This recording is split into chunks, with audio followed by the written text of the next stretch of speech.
오늘 출애굽기 36장 1절에서 7절입니다. 자, 오늘 이제 본문을 보니까 드디어 이제 이스라엘 백성들이 열심히 성소 지을 모든 재료들을 집에서 준비해서 갖고 오고, 이제 부살렐과 오홀리압과 또 지혜와 총명을 받은 많은 사람들이 성막을 이제 짓기 시작을 합니다. 그래서 이제 여기에 나타난 그 내용을 보면 일단 모든 사람들이 굉장히 자원해서 열심히 또 이렇게 예물들을 가져오는 모습을 보게 됩니다.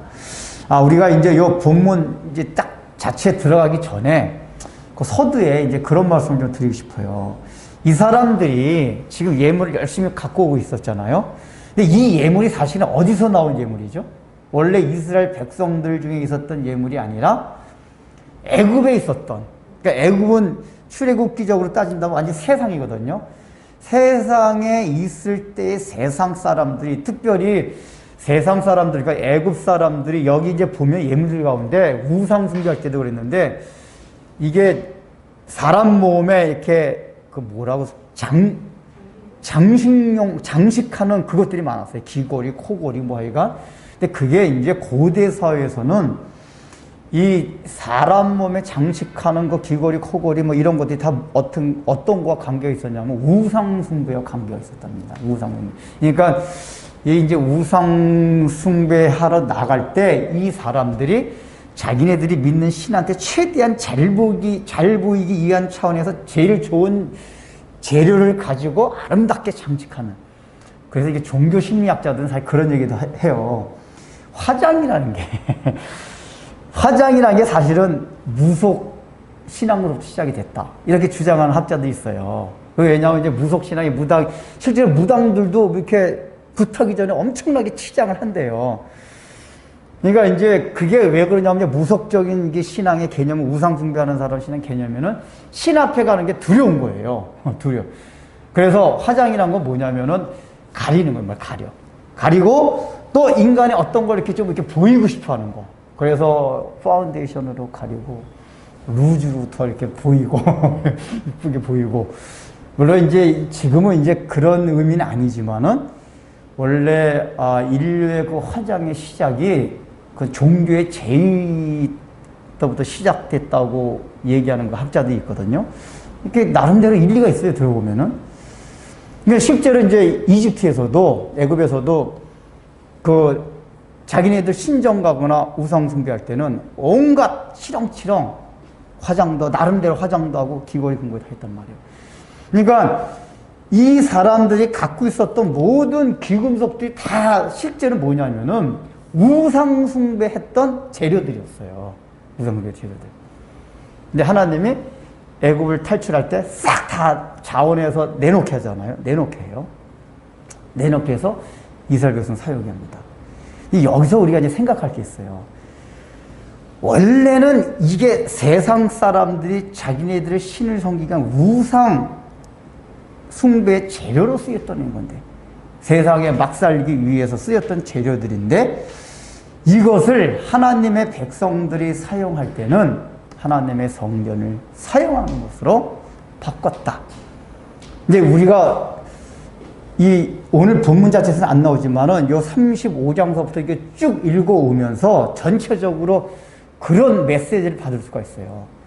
그러니까 너희가 이 재료가 사실은 처음부터 너희가 갖고 있었던 게 아니라 애굽에 있었던 건데, 그건 세상 거다. 그러니까 이게 무슨 얘기냐면은, 우리가 이제 지난 시간에도 했지만은 일반 은총, 하나님께서 주신 일반 은총의 영역들이 있습니다. 근데 일반 은총의 영역은 대부분 사탄에 의해서 죄의 병기로 사용이 됩니다. 대부분 학문도 그렇고 예술도 그렇고 뭐 종교도 그렇고 뭐 어떤 거든지 다 원래는 하나님의 뜻이 선한 뜻으로 창조 가운데 다 만들어 놓으신 건데, 그게 사탄의 게임에 의해 가지고 죄의 도구로 사용이 됩니다. 지금까지 귀금속이 다 그렸어요.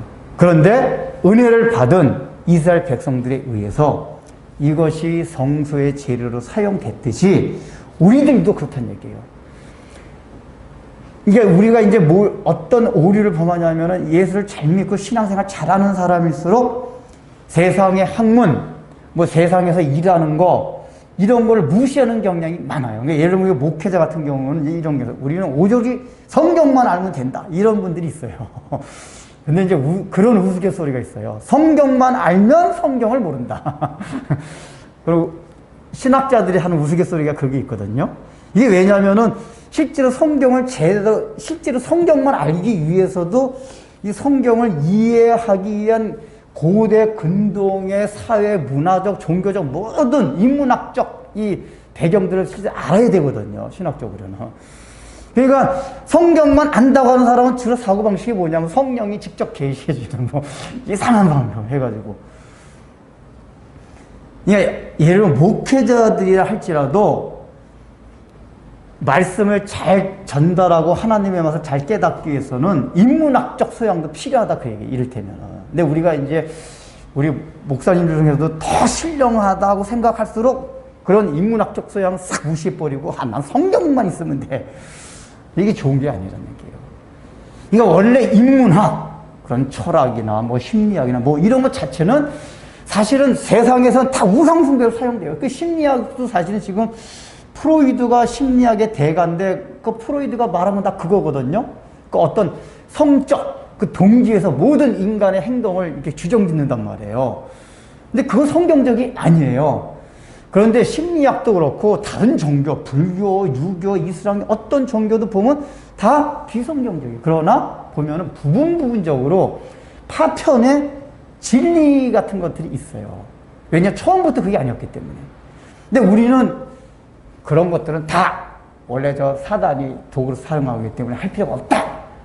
라고 이렇게 하는 경향이 있단 말이에요. 근데 그러면 안 된다는 얘기예요. 그러면. 하나님께서 우리를 구원시켜 주신 목적 자체가 뭐냐면은 너희가 먼저 구속받고 나서는 다른 모든 지금 원래 선하게 지었던 모든 피조 세계들도 너희들이 구원해라 그 얘기예요. 그래서 우리가 이제 에베소서에 보면은 때가 악하니 시간을 아끼라 이렇게 나오잖아요. 시간 아끼라. 근데 그 아끼라가 원문상에 뭐냐면 구원하라, 구원하라. 우리 그냥 시간 아껴 써야겠다 이렇게 하는 거 이렇게 알아듣지만은 실제적인 뭐냐 시간을 구원하라고 얘기해요. 시간조차든가 시간 흘러가는 이 시간 자체도 타락한 이후에는 사단의 도구에서 죄 짓고 우리가 허랑방탕하게 사는 대로 그래서 방탕이 됐단 말이에요. 근데 우리가 예수 믿는 우리들에 의해 가지고 시간도 구원하라. 시간도. 그러니까 우리가 예수 믿는 우리들, 구원받은 우리들, 출애굽한 이스라엘 백성들에 의해서 그 모든 기금속이 성소의 재료로 쓰였듯이 우리도 열심히 그걸 가지고. 그래서 예수 믿는 사람들은 세상에 학문도 열심히 해야 되고 일도 열심히 해야 되고 다 해야 돼요. 그래서 각자 학문의 영역에서도 그 파편들이 있어요. 부분적인 그 진리의 파편들. 그게 지혜예요.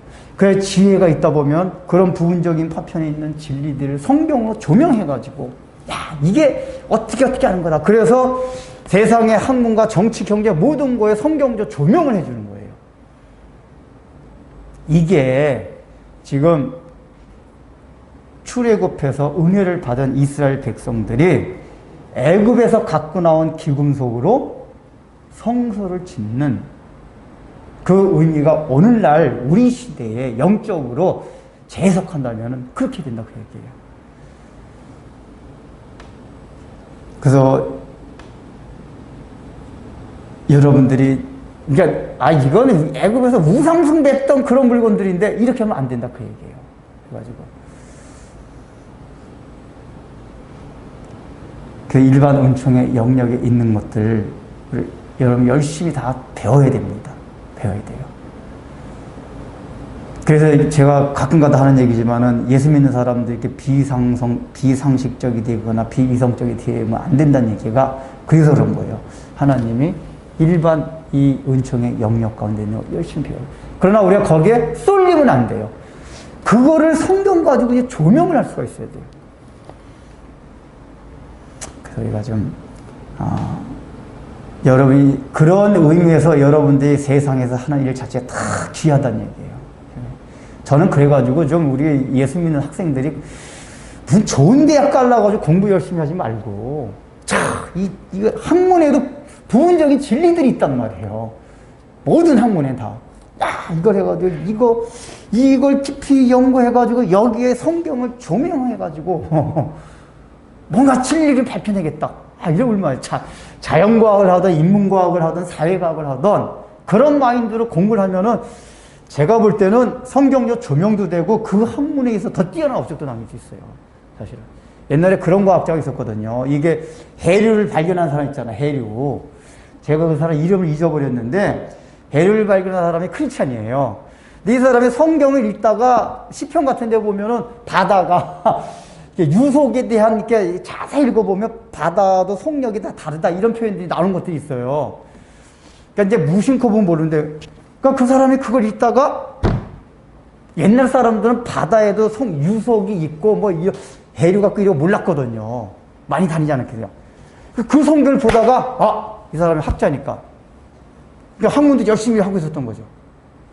이거 성경이 이렇게 돼 있는 거 보니까 바다에도 분명히 해류라는 게 있을 것이다. 이렇게 바다의 흐름. 이래가지고 성경을 전제를 해가지고 연구를 하기 시작한 거예요. 연구를 해가지고 그 해류들을 발견한 거예요. 지금 우리가 말하는 무슨 해류, 전 세계 해류가 많잖아요. 그러니까 우리가 바다가 가만히 있는 게 아니라 태평양, 대서양, 인도양에서 바다들이 흘러 저기 들어거든요. 그러니까 이게 이 사람의 마인드가 뭐였냐면 세상의 학문이지만은 이게 하나님의 진리 아래 있다는 이 전제 아래서 열심히 연구해서 그런 거랍니다. 이건 아무것도 아니니까 하지 않는다. 그게 아니라.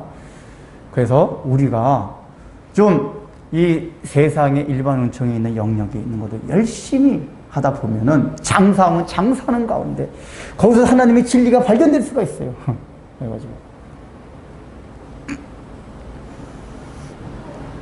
그래서 그런 마인드로 제가 좀 이렇게 우상숭배에 쓰였던 재료지만은 이제는 그 재료들 우리가 예수 믿기 전에 다 우리도 세상적으로 사는데 사용을 했었어요. 이제는 예수 믿었으니까 하나님의 나라를 위해서 진리를 밝히는 그것을 위해서 이것을 열심히 써야겠다. 이제 좀 이런 걸 이제 말씀드리고 싶습니다. 자, 그렇게 해서 이제 이 사람들이 이제 열심히 이제 갖고 옵니다. 갖고 오는데 오늘 본문을 보면은 이제 굉장히 좀 이상한 말이 있어요. 이제 딱 제일 중요한 게 그거거든요. 일단은 계속해서 지혜롭고 총명한 사람들이라고 계속 강조를 하고 있습니다. 이게 성서를 제작하고 있는 사람들의 특징을 굉장히 지혜와 총명 이걸 계속 강조하고 있어요. 35장에서와 같이 강조하고 있는 상태에서 어떤 일이 벌어졌냐면은 보니까 예물이 너무 많아요. 아침마다 이스라엘 백성들이 그러니까 아침마다 갖고 왔다는 얘기 뭐냐면은 여기 보면은 예물을 6절에 보면 예물을 다시는 만들지 말라 하는 거 보면은 이게 자기네가 갖고 있던 형태를 그대로 갖고 온 게 아니라 뭔가 하여간 이게 수작업을 해서 갖고 온 것 같아요. 그러니까 예를 들면 금은 같은 것도 그렇지만 또 여자들 같은 경우는 실 같은 경우는 염소 털에서 뽑아가지고 이렇게 실을 만들었다고 그랬잖아요. 그러니까 적어도 성막을 짓는 사람들이 최대한 바로 편리하게 바로 사용할 수 있도록 이미 집에서 최대한 준비를 해가지고 만들었다는 얘기예요. 밤새 해가지고 또 아침에 갖고 오고 그냥 그만큼 이 사람들이 굉장히 자원하면 열심을 다했다는 얘기예요. 이렇게 갖고 왔는데 하다 보니까 이게 엄청나게 이게 예물이 많이 들어온 거예요. 오늘 헌금이 엄청 많이 한 거예요. 그 교회 지금 예배당을 딱 지으려고 우리가 이제 건축 작정하고 하고 있는데 작정 헌금을 너무 많이 해가지고 막 넘쳐올. 그럼 교회에서 어떨까요? 여러분 우리가 지금 교회 지으려고 그러는데 10억이 들어가는데 지금 10억을 다 차 있는데 지금 차고 넘쳐가지고 10억이 넘었습니다. 그만 갖고 오세요. 그럽니까? 왜 안 그러잖아요. 절대 안 그래요. 쉽게 말하면 상황이 그런 거예요. 이제 성막을 지금 이 사람 이제 설계도는 다 들었잖아요. 듣고 보니까 지혜가 있으니까 그런 판단이 되는 거예요. 모세한테 가서 보고를 하는 거예요. 이제 부살레가 오할리압이 모세 목사님 이거 지금 예물을 우리 백성들이 하도 많이 갖고 와가지고 넘칩니다. 더 이상 필요가 없습니다. 넘쳐나이다. 그러니까 모세가 딱 뭐라고 결정했죠? 딱 아예 예물을 만들지도 말라고 딱 근데 이게 좀 굉장히 의아해요. 원래 신약 성경에 보면은 우리가 바울이 고린도후서에서 그랬잖아요. 연보는 자원하는 마음, 이거 자원하는 거 맞아요? 자원하는 마음으로 넘치도록 하라. 넘치도록 하라는 게 뭐죠? 힘에 붙이기까지 내가 먹은 거 좀 아껴서라도 힘에 붙이기까지 헌금하라 그 얘기거든요. 그게 헌금의 정신이란 말이에요. 근데 여기는 이 백성들이 지금 넘치게 하고 있는 모습이 딱 보여요, 표면적으로는. 근데 넘치게 하고 있는데 왜 딱 스톱을 시켰냐 그 얘기예요. 그러니까 성경은 통일성이 있는 거거든요. 분명히 신약 성경의 원리들은 넘치게 되는 거. 하나님의 나라는 풍부하게 넘치는 거예요. 참고.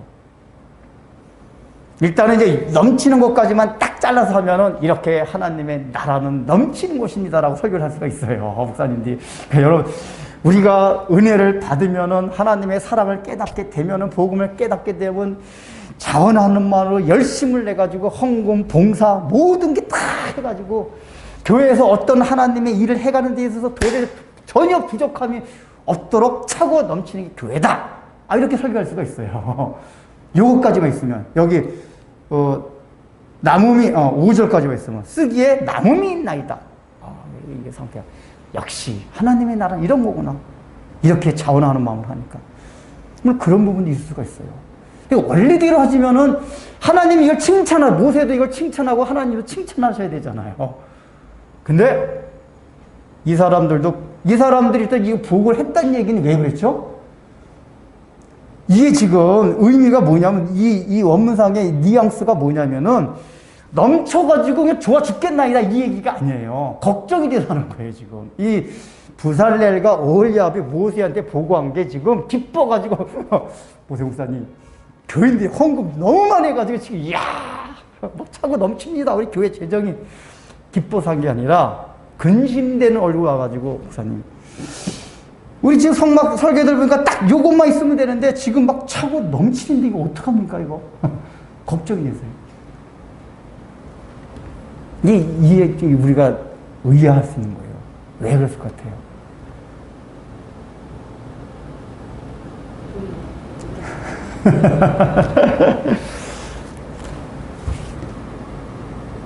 여기서 이제 첫 번째 생각할 게 이스라엘 백성들이 일단은 요 앞에 34장에서 우상숭배를 하고 난 다음에 하나님이 용서해 주신 거에 대한 감사와 감격이 있었고 자원하는 마음으로 이 예물을 드렸던 게 맞아요. 이 맞아요. 기쁜 마음으로 드려요. 그런데 이제 항상 우리의 모습과 이스라엘 백성들의 모습을 이렇게 같이 오버랩 해봐요. 우리도 그래요. 구원받으니 너무 감사해서 감사한 마음으로 하나님께 헌신하고 헌금도 하고 막 그럴 때가 있어요. 그런데 늘 그 상태로 됩니까? 열심히 막 하긴 하는데, 그러니까 실제로 이제 교회 같은 데서 보면 뭐 헌금도 열심히 하고 엄청나게 열심히 가지고 하는데 그게 뭐 나쁜 마음으로 하는 건 아니에요. 근데 그런 결과들이 굉장히 나중에 안 좋을 때가 많아요. 안 좋을 때가. 어떤 경우 안 좋은지 아세요? 예를 들면은 이런 거예요. 이제 이 사람은 억지시킨 건 아니야. 기쁜 마음으로 이제 헌금을 예를 듭시다. 헌금을 많이 했어요. 그 교회에서 도대체 이게 다른 사람 상상도 못할 정도로 다 하고 이 사람 때문에 교회 예배당을 세워질 정도로 이렇게 했어요. 근데 나중에 목사님이 잘 무시해요. 무시해요. 실제 그런 경우가 많아요. 무시했다기보다도 이제 목사님이 자기네 신경을 안 쓴 거예요. 옛날에 막 신경 많이 써줬는데. 그때부터 이제 털어지고 시험 받아요. 그 마음에 뭐가 있냐면 내가 그래도 헌금을 얼마큼 많이 했는데 물론 목사님이 하라고 해서 한 건 아니지만은 그렇게 했는데 목사님이 나를 이렇게 못 알아주나. 이거 뭐 이렇게 죄직회나 뭐 이렇게 딱 열렸어요. 그러면은 자기가 주장하는 걸 목사님이 들어줘야 되는데 안 들어주고 다른 사람들 주장을 들어줘요. 이게 교회에 실제 이런 일이 많이 있대요. 그런 경우들이. 그래서 목사님에서 그 교회에 대해서 시험을 받고 거기서 떠난다거나 이런 경우 있대요. 이런 경우는 이분이 헌금을 많이 낸 게 오히려 그 사람한테 신앙적으로 더 역효과가 난 거예요.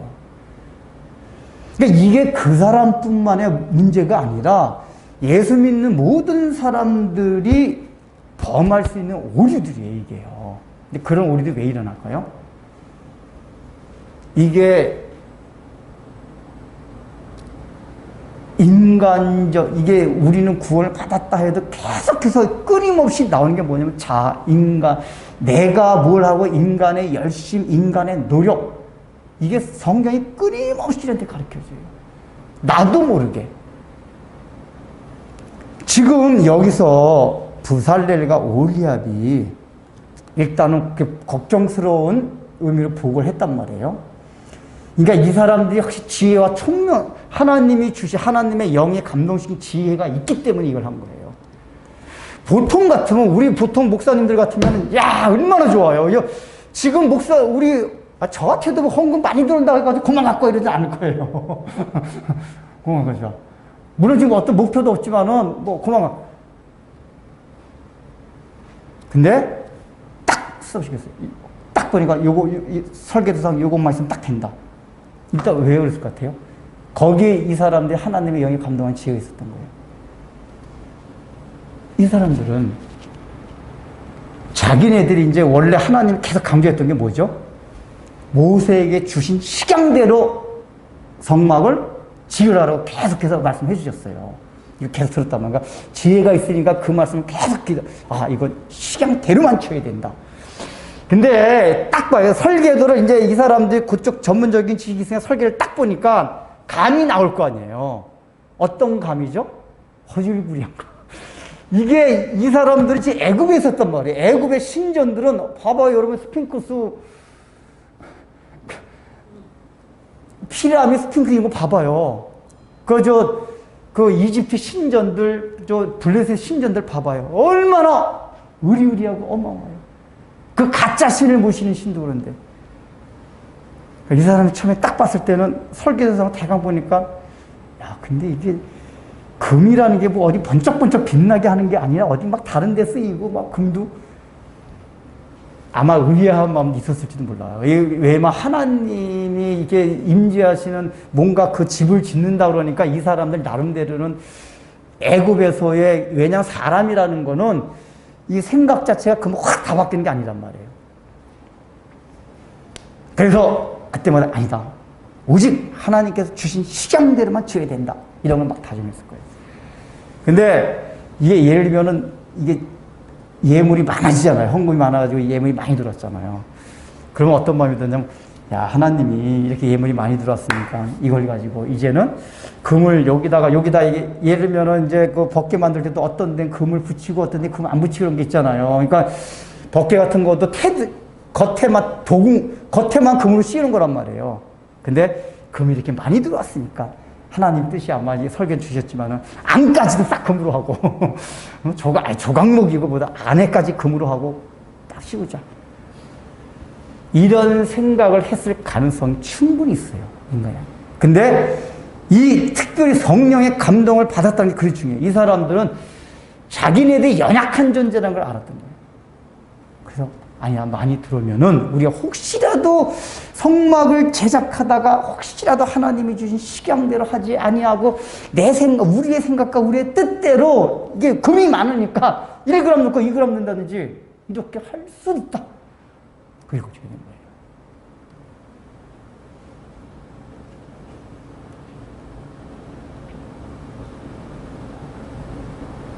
거예요. 이게 성령의 지혜예요. 은사도 마찬가지예요. 우리는 은사를 많이 받으면 무조건 좋아해요. 왜냐, 은사를 많이 받을수록 더 많은 일을 할 수가 있단 말이에요. 또 더 많은 영향력을 끼칠 수 있을 것 같고. 근데 우리가 늘 놓치는 게 뭐냐면 하나님의 일은 내가 아니더라도 다 해나가요. 그러니까 우리가 늘 내가 하나님의 은사를 많이 주면 내가 없어지면 하나님의 일이 스탑될 것 같고 뭔가 위축될 것 같은데 안 그래요.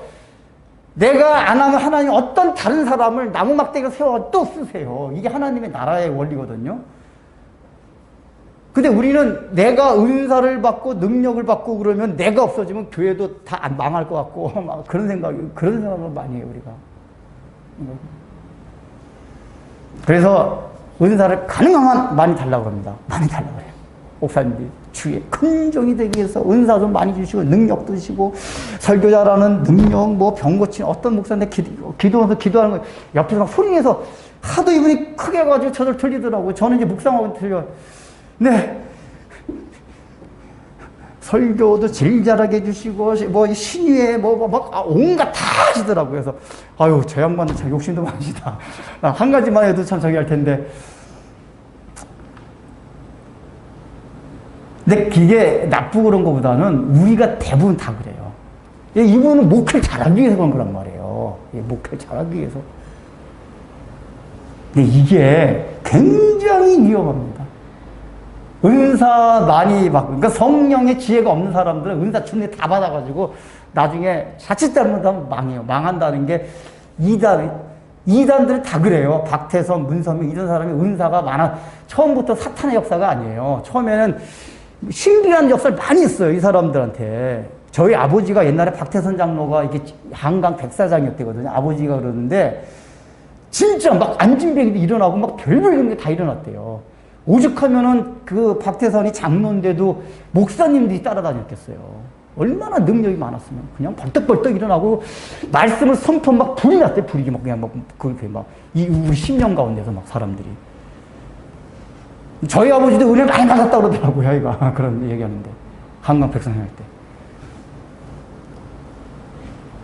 그러니까 근데 이게 사람의 본성이 어떠냐면은 저도 그럴 것 같긴 해요. 이게 탁 하나님 신의 연설 주셨잖아요. 그럼 딱 이렇게 기도만 탁 제대했어요. 탁 났어요. 그러니까 얼마나 신날 것 같아요. 그럼 막 사람들이 막 병자들이 몰려와요. 막 그러면 교만 안 하려고 노력하겠죠. 그러나 그 마음속에 본성적으로 신나는 게 있어요. 교만 안 하려고 신나는 거. 근데 내가 그때 박태선, 문선 이런 사람이 다 그랬던 거예요. 신이 나서. 그러면 어떤 마음이냐, 하나님이 그 은사를 계속 더 달라고 하거나 계속 그걸 달라고 그래요. 근데 하나님의 은사라는 거는 계속 똑같이, 항상 똑같이 주시는 게 아니에요. 어떤 데 주셨다, 걷어가시기도 하고 다 그러시거든요. 그래서 어느 날을 병도 막 고치고 그랬는데 딱 그 은사를 걷어가셨어요. 근데 자기는 그 은사를 계속 받고 싶어요. 그럼 하나님 계속 기도하면서, 한 기도가, 하나님, 왜 또 병 낫는 은사와 하나님 걷어가시면, 주십시오. 하나님은 안 주세요. 그 사람을 위해서. 그럼 누가 주니? 그 다음에 사단이 준다, 사단이. 사단도 능력이 있기 때문에. 그러면 자기는 그게 하나님으로부터 오는 능력인 줄 알고 계속 그걸 하는 거예요. 그러나 이미 사단으로부터 영향을 받았기 때문에 그 다음에 이제 변질되는 게 이제 제가 이제 박태선 장로 얘기들을 이렇게 쭉 들어보니까 그래서 어느 시점부터 말씀이 변하기 시작하대요. 말씀이. 처음에는 말씀이 이상하지 않았대요. 근데 나중에 되니까 말씀이 조금씩 변개되더니 마지막에 예수도 뭐 적고 있어다. 이런 식으로. 예수님의 십자가 피는 무효됐다. 이 사단이 완전히 장악을 한 거란 말이에요. 그러니까 은사를 주실 땐 굉장히 조심해서 절제해서 해야 돼요, 사실은. 하나님 이거 겁납니다. 그래서 저는 직접적으로 아는 사람은 아닌데, 저 아현동에 어느 교회가 있는데, 그 이제 간호사다가 사모님이 되신 분인데, 이분이, 목사님은 그런 은사가 없는데, 신유 은사가 있었대요. 뭐 손을 얹고는 아니고, 사모님이니까 손을 얹고는 안 하는데, 이게 병자가 와서 기도를 하면 병이 탁탁 낫고 그랬대요. 그래서 그 교회가 막 부흥이 됐대요. 왜냐하면 목사님 때문이야. 사모님이 뭐 기도만 하면은 막 병이 난다니까 병자들이 다 소문 듣고서 그게 벌써 6.25 끝나고 나서 한 뭐 10여 년, 1960년대 되니까 어렵고 막 병자 많을 때니까. 그 교인들 몰려오는데. 사모님이 막 겁이 나더래요. 그래가지고 기도를 했대요. 하나님, 제발 신유연서 걷어가 주십시오. 네, 하나님 걷어가 주셨대요. 그분이, 주여 감사합니다. 신유연서 걷어가 주셔서.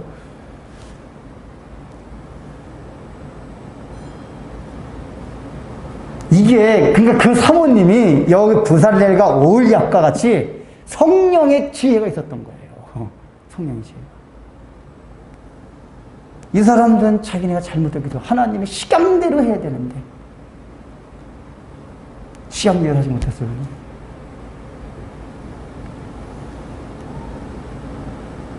그래서 여기서 우리가 더 생각해야 되는 게 뭐냐.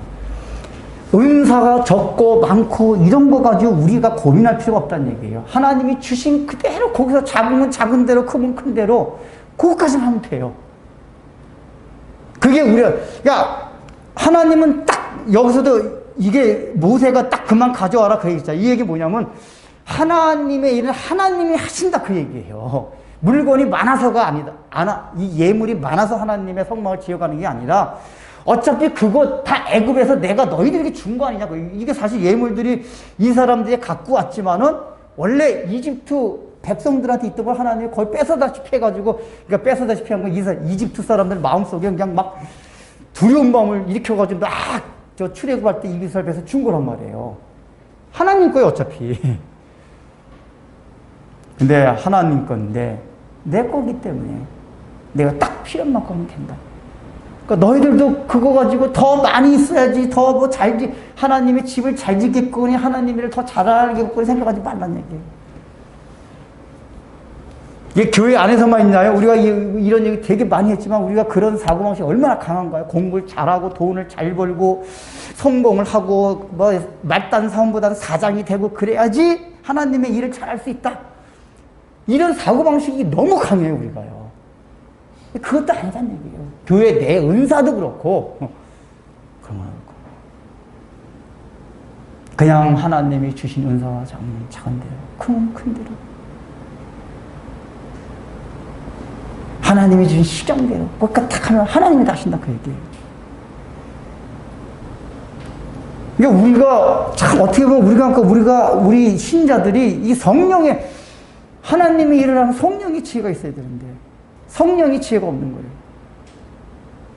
주신다고 그냥 여기 부살레가 오을려고 주신다고 계속 받고 성령의 지혜가 있었기 때문에 쓰다.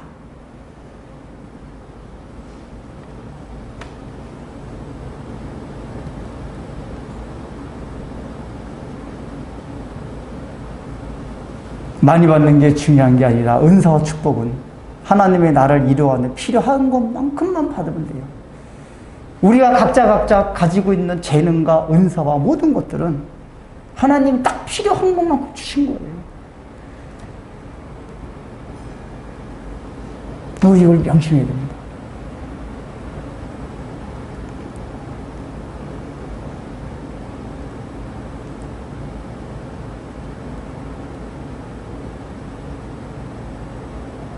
그리고 부살레가 오홀리압 입장에서는 그렇고 또 백성들 입장에서 어떨까요? 백성들은 지금 실제적으로 자원해서 우리 하나님 우리 용서해 주셨구나. 그리고 이 성막이라는 게 하나님이 임재하시는 곳이대. 이제 이런 걸 들었단 말이에요. 그래서 이렇게 즐거운 마음을 하긴 했어요. 네, 여러분 우리 살펴보고 이스라엘 역사를 쫙 살펴봐요. 그렇게 은혜를 받았어. 늘 오리고망에 우상숭배에 제일 빠지거든요. 그러니까 이 사람들이 지금 여태까지 계속해서 애굽에서 우상숭배 문화에 젖어왔어요. 여러분 우상숭배 특징이 뭐죠? 무속신앙 우상숭배 특징이 뭐냐면은 지성이면 감천한다가 아니라 지극히 정성을 들이면은 하늘도 감동한다. 한자 뭐죠 갑자기? 지성이면 감천. 이런 사고방식이 우리 아주 그 밑바닥에 뿌리지게 갈려 있어요. 이게 참 벗어나 굉장히 힘들어요. 지성이면 제가 늘 새벽 기도도 그래 목사님 새벽 기도가 의도가 좋은데 우리나라 한국교회 교인들은 새벽 기도 그런 식으로 하는 사람이 있어요. 새벽에 기도하면 하나님이 더 잘 들어주신다 뭐 이런 거. 이게 1,000번째, 사실 1,000번째도 1,000번째가 아니라 1,000마리 그건데 1,000번째 해가지고 1,000번째 하나도 안 빠뜨리면은 그 정성을 생각해서 하나님이 내 기도를 들어주신다. 우리 어머니가 그랬다니까요. 뭐 작정을 하면 절대로 안 빠져. 그러면 기도 효력이 없어진대요. 미치겠어요. 정말. 이게 다 무속신앙에서. 그러니까 무속신앙인데 뭐 하나 딱 정해놓으면은 그걸 딱 펴놓으면 효과가 없어. 피곤하면 빠질 수도 있고. 이게 전부 복음이 아니에요, 이게. 근데 우리가 워낙에 그런 풍토 속에서 자라나가지고 교회 안에 들어서도 그런 거를 뿌리 뽑기 굉장히 힘들어요.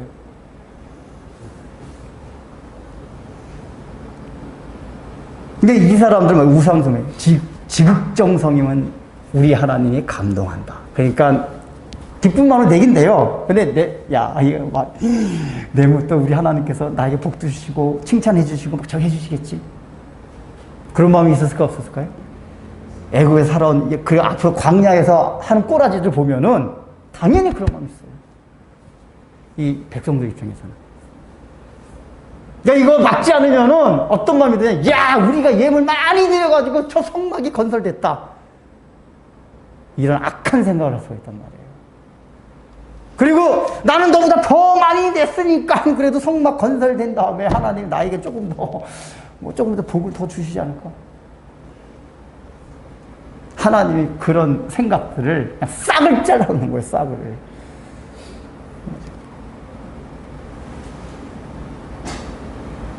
우리가 하나님 앞에 차원에서 예물을 드릴 때는 보상이 아니에요. 우리가 구원받은 예수 믿고 난 이후에는 우리가 드리는 모든 우리의 행위, 노력, 열심 이런 거 다 뭐냐 그냥 감사해서 하는 것 뿐이에요. 내가 더 열심히 하고 더 많이 했기 때문에 하나님이 나한테 더 축복을 주시 이거 아니에요. 그냥 너무 감사해요. 감사하는 것 뿐이 그게 다예요. 조금이라도 거기에 보상 심리가 들어가면 무속신앙적인 거란 말이에요. 왜냐하면 우리는 이미 예수를 믿었다는 것 자체가 모든 보상을 다 받은 거예요. 네, 이스라엘 백성들은 그런 마음에 들 가능성이 충분히 많았어요. 우리들도 그렇잖아요. 좀 열심히 내물을 하나님 이렇게 나 열심히 하고 저기 하는데도 왜 이렇게 일이 안 되게 돼? 저것들보다 새벽기도 안 나 저것들보다 새벽기도 맨날 나오는 왜 이러냐? 그런 마음이 들었다는 얘기는 새벽기도 다 인간이 열심히 한 거예요. 박영선 목사님이라는 분은 그런 마음으로 새벽기도 하지 말라고. 그냥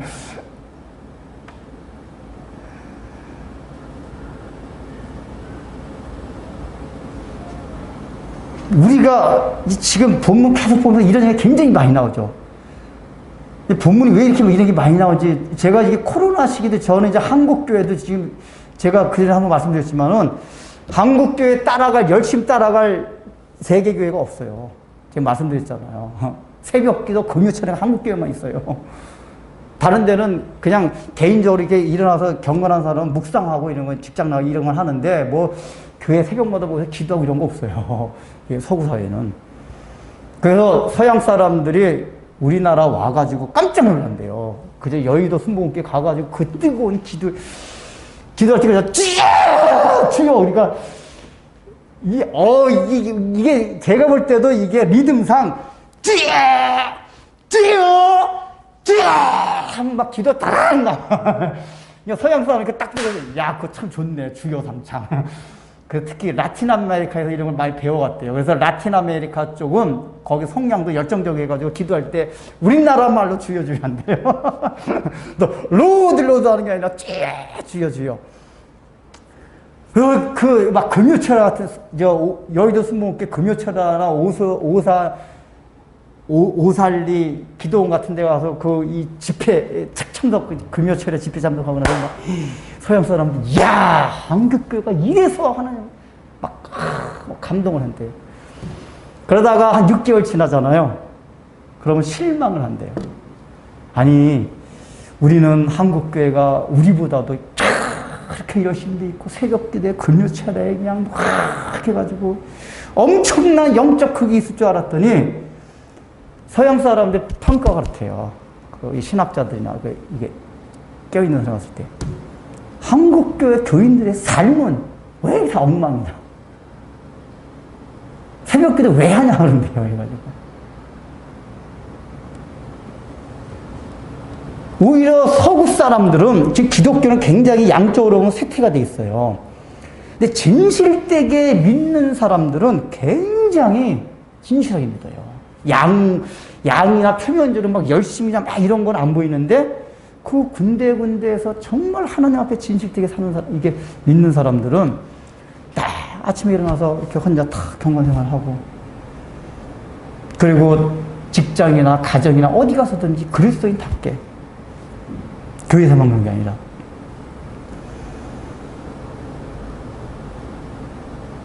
저는 자꾸만 이 코로나가 이게 우리 한국교회 이게 더 모이기에 열심히 우리는 얼마나 잘했었어요. 물론 저도 이게 참 교제 못하고 하는 게 답답하긴 한데, 하나님이 이런 때는 우리 보고 이제는 너 이렇게 혼자서 좀 너 자신들을 성찰해보고, 너가 무슨 열심 가지고 했나 한번 잘 살펴봐라. 이러는 시간 같아요, 자꾸만.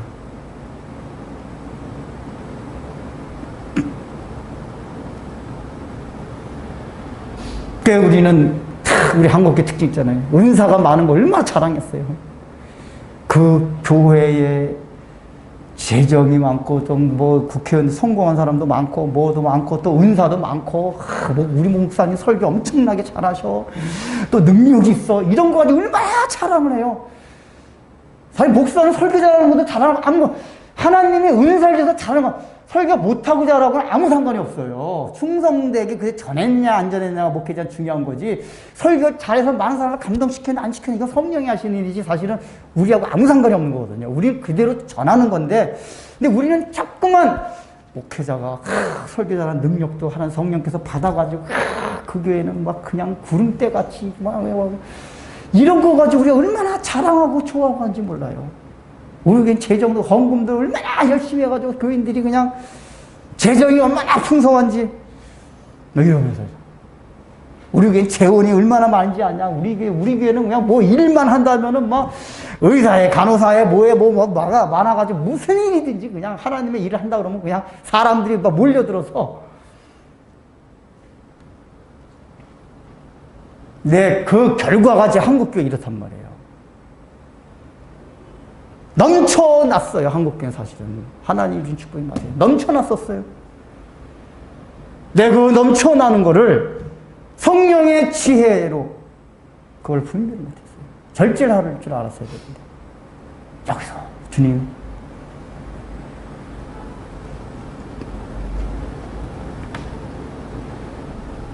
이런 거에 근본적인 전제 깔린 게 뭐냐? 우리 인간의 연약성 때문에 그래요. 연약해서요. 우린 조금만 뭐 하면 하나님의 주권보다는 이게 자꾸만 자아가 나와, 자아.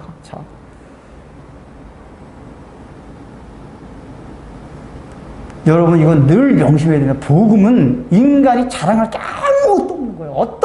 예수 믿고 난 이후에 어떤 것도, 아무것도 자랑할 게 없어요. 오직 하나님의 은혜고 하나님의 주권이에요. 내가 하긴 하는데 내 의식 속에 내가 한다라는 생각이 안 들어야지 그게 정상이에요.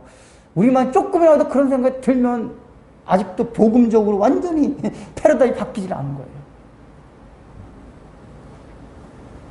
지금 오늘 본문은 그렇게 은사가 충만한, 넘치는 이런 가운데서 성령의 지혜가 있던 브살렐과 오홀리압이 다 경각심을 가지고 우리들이 이래서는 오히려 더 해가 되겠다.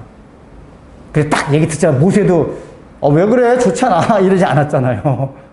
그 즉시 아예 그냥 딱 수도. 다시는 가꾸지 말라. 모세도 알았어요. 이 백성들. 여러분들, 오늘 이 말씀을 통해서 우리 자신을 한번 살펴봅시다. 내 마음에 하나님, 나 은사 좀 많이 주세요. 뭐 좀 많이 주세요. 내가 지금 자원하는 놈 있는 거 아시잖아요. 넘치게 드리겠나이다. 물론 그런 마음 있어요, 우리가. 여기 이스라엘 처음에 그랬어요. 근데 우리의 연약한 육성상 은사가 자꾸 넘칠 때 자아가 나올 가능성이 충분히 있어요. 그래서 그래서 우리가 스스로 하나님, 내가 이 선에서 참 내 잔이 넘칩니다. 저는 이제 그런 기도하는 게 뭐냐면 제 그릇을 제가 알거든요. 저는 실제로 목회 크게 하면 제가 존경해요. 뭐 욕하고 그러진 않아요. 왜냐면 나보다 훨씬 내가 보다 제가 목회를 해보니까 저는 이렇게 목회자로서 좋은 자질이 많지가 않아요. 너무 잘 알아요. 그래서 목회 이렇게 하시는 거 보면 참 존경스러워요. 나한테 없는 게 너무 많다. 근데 제가 그런 거 달라고 기도하는 줄 아세요? 안 해요. 왜 그런지 아세요? 저 큰 교회 가는 거 너무 부담스러워. 저는 이제 감사한 건 제가 그런 건 하나예요. 목사님 하나님도 부담스러워요. 요런 사람들 내가 이렇게 참 저기 하기 힘든데 사람 많아가지고 그거 다 못하면 내가 하나님 앞에 나중에 가서 뭐라고 하죠? 그냥 저 주님이 주신 것만큼 여운사면 됐습니다.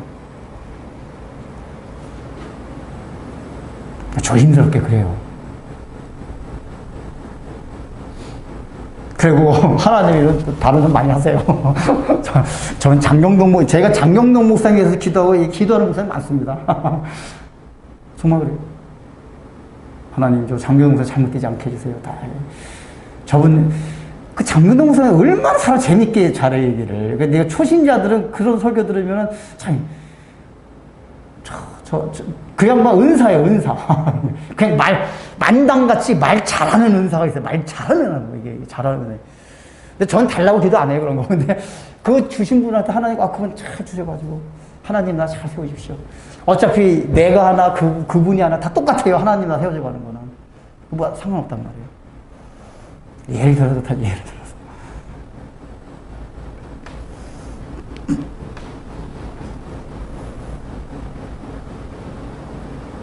그래서 혹시 넘치게 주실 때는 혹시라도 조심스럽게 성령의 지혜를 달라고. 그래서 우리가 이 길을 다툰 자마다 뭐든지 절제한다 그랬잖아요. 그러니까 절제라는 게 세상의 욕망에 대한 절제도 있지만은 무슨 부분 들어있냐면은 이렇게 하나님께서 주시는 은사나 이런 면에 대해서도 은혜도 절제할 줄 알아야 돼요.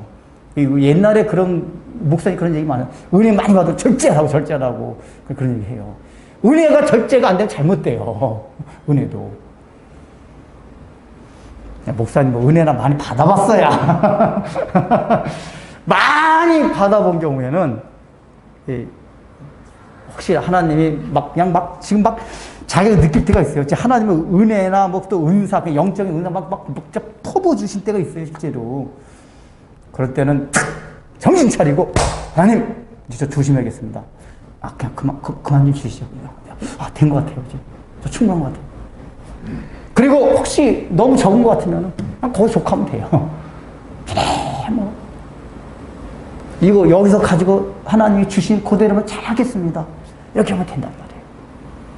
그럴 때 우리가 실수하지 않냐고 하나님이 주신 식양 그대로 하나님의 나라를 세워갈 수가 있습니다.